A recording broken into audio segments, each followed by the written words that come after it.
रहीम अस्सलाम वालेकुम बच्चों, मैं teacher Sheikh Bashir government UPS Mir and Khan पति से आज आपके लिए 8th क्लास की साइंस लेकर हाज़िर हूँ।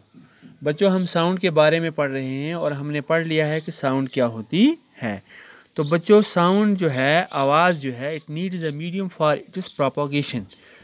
इसको एक मीडियम की ज़रूरत होती है ताकि ये साउंड जो है सुनी जा सके, प्रोपोगेट हो सके। तो बच्चों, साउंड जो है ये मीडियम के बगैर प्रोपोगेट नहीं होती है। फॉर एग्ज़ाम्पल, अगर आप ऐसी जगह पे कोई आवाज़ प्रोड्यूस करें जहाँ वैक्यूम हो, जहाँ एयर भी मौजूद न हो, तो वहाँ क्या हो जाएगा बच्चों, वो साउंड जो है वो आप नहीं सुन सकोगे। तो साउंड जो है ये ट्रेवल करती है, it travels through solids, liquids and gases. Air, gas means air. तो साउंड सॉलिड से भी ट्रेवल करती है, ट्रेवल होकर दूसरी जगह पहुंच जाती है। इसी तरह लिक्विड से भी, इसी तरह गैस से भी। तो बच्चों, इसके लिए आपको आपकी बुक पे एक्टिविटीज़ लगी हुई हैं। बुक का पेज नंबर 52 एंड 53 निकाल के आप वहाँ से समझ सकते हैं। फॉर एग्ज़ाम्पल, आप एक गिलास टम्बलर में अपना सेल फ़ोन रखेंगे और फिर किसी अपने दोस्त को कहेंगे कि आप मुझे कॉल करें। तो जो ही वो कॉल करेगा, ग्लास टम्बलर के बीच में आपने रखी हुई है सेल फ़ोन, तो आपको उसकी घंटी बजेगी, आपको आवाज़ आ जाएगी। लेकिन अगर इसी ग्लास टम्बलर में हवा नहीं मौजूद हो, तो ये वैक्यूम है, अब ग्लास टम्बलर से आपको सेल फ़ोन की कोई आवाज़ नहीं आ जाएगी। तो बच्चों, इसी तरह लिक्विड से एक एक्टिविटी है कि लिक्विड से किस तरह साउंड ट्रेवल होती है, कि होती है या नहीं होती है। इसके लिए आप एक एक्टिविटी कर सकते हैं।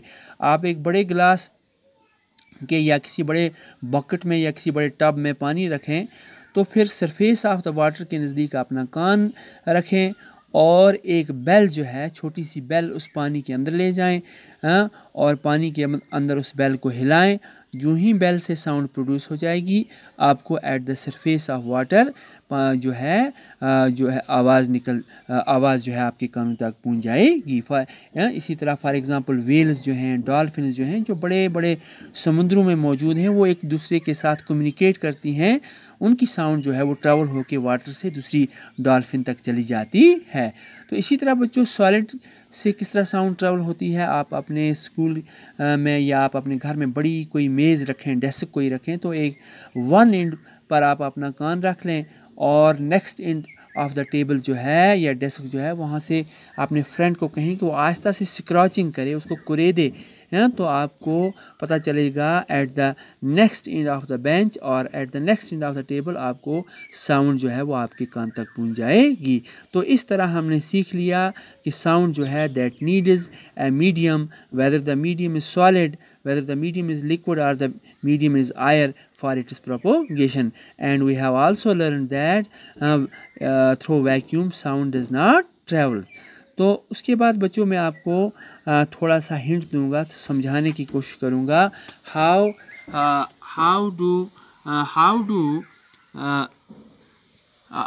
We hear sound through our ears. किस तरह हमारे कान हमें साउंड को सुनने में मदद देते हैं।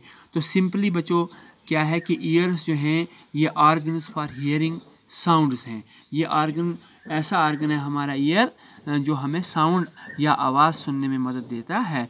तो बच्चों, आप अपना कान बाहर से पकड़ें, उसके ऊपर अपनी उंगली चलाएं, अपना हाथ चलाएं। ये बाहर वाला कान जो है बच्चों एक्सटर्नल ईयर कहलाता है। तो एक्सटर्नल ईयर से फिर बच्चों अंदर एक कैनाल है जो अंदर की तरफ जाती है, तो इसको बच्चों ईयर कैनाल कहते हैं। फिगर में मैंने लेबल भी की हुई है ईयर कैनाल। तो बच्चों, ईयर कैनाल के अंदर आपको एक जालीदार पर्दा, जिसको हम कहेंगे, ये ईयर ड्रम है, और फिर उसके बाद इंटरनल ईयर है।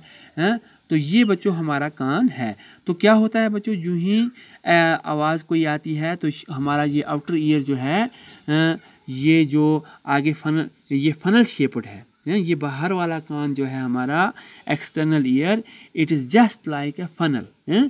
आपने वो तेल की वो फनल देखी होगी, उस जैसा है। तो ये आवाज़ को कलेक्ट करता है, और ये funnel connected with canal of the year के साथ ये कनेक्टेड है, और फिर वहाँ से ये कैनाल ऑफ ईयर जो है वो ईयर ड्रम के साथ कनेक्टेड है।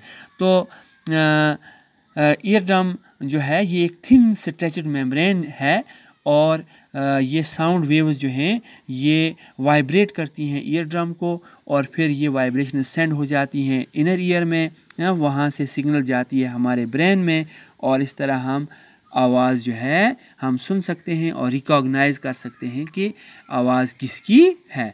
तो बच्चों ये आप अपनी नोटबुक पे भी क्या करें, ड्रा करके और ये लिखें और याद करने की भी कोशिश करें। तो बच्चों इसके बाद मैंने कुछ टर्म्स लिखी हैं, important terms regarding the lesson. ये सब इम्पॉर्टेंट टर्म्स हैं। तो एक इम्पॉर्टेंट टर्म जो है वो बच्चों ऑसिलेटरी मोशन है। तो ऑसिलेटरी मोशन के आगे मैंने लिखा है कि vibration is to and fro motion of an object. मैंने आपको परसों समझाया था कि vibration to and fro motion of an object को कहते हैं।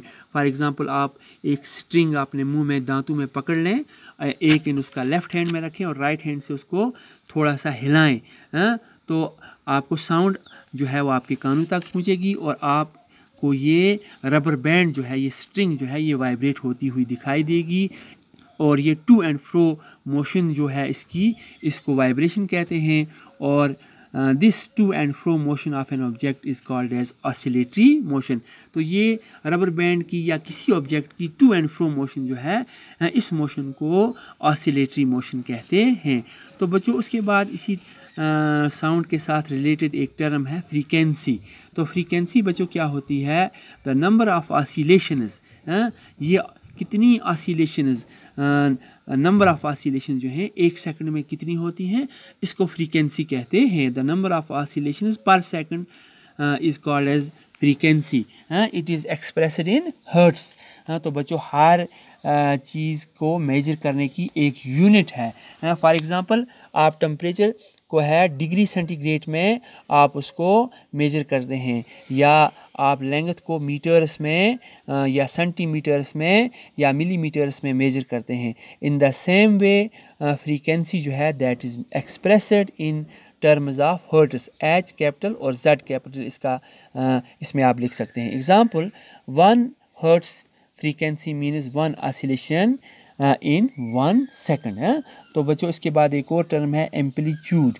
दिस इज एम्पलीट्यूड क्या हुआ बच्चों, the maximum distance through which A vibrating body is displaced from its mean position. तो कितनी डिस्टेंस मीन पोजीशन से कोई एक बॉडी डिस्प्लेस होके डिस्प्लेस करती है, इसको एम्पलीट्यूड कहते हैं। तो उसके बाद बच्चों टाइम पीरियड है। तो टाइम पीरियड क्या हुआ बच्चों, the time taken by a vibrating particle to complete 1 vibration.